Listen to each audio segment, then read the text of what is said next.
Selamat siang Indonesia. Anda menyaksikan seputar Bali terkini pukul 11 WITA bersama saya Dwi Priawan.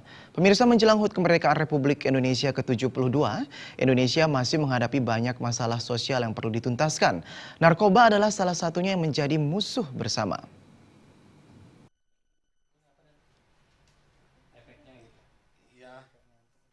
Musuh bangsa saat ini bukan investasi militer, melainkan serangan narkoba yang sanggup melumpuhkan generasi muda penerus bangsa.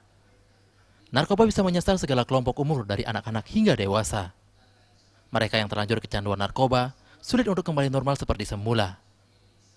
Sulingnya Giri Agung Wana Indra Geni Manuabe, Ide Pandita Empu Resi Siwa Putra, Sanatana Daksa Manuabe, menghimbau generasi muda untuk tidak sedikit pun mencoba narkoba.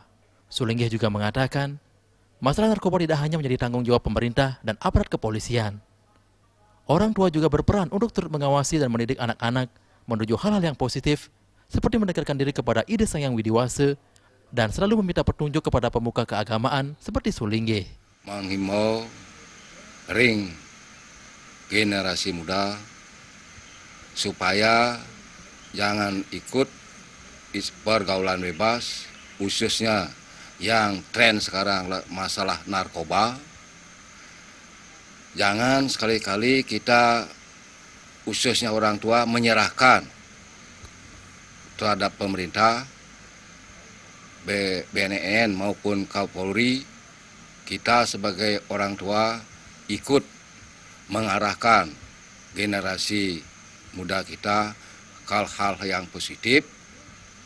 Misalnya kita rajin sembahyang, rajin ke pura, mendekatkan diri terhadap orang-orang suci, supaya negara kita cepat maju. Banyaknya penangkapan sindikat narkoba berskala besar di Indonesia menjadi bukti Indonesia darurat narkoba. Indrawan, Bali TV. Sekian seputar Bali terkini kali ini. Terima kasih untuk perhatian Anda. Salam Indonesia.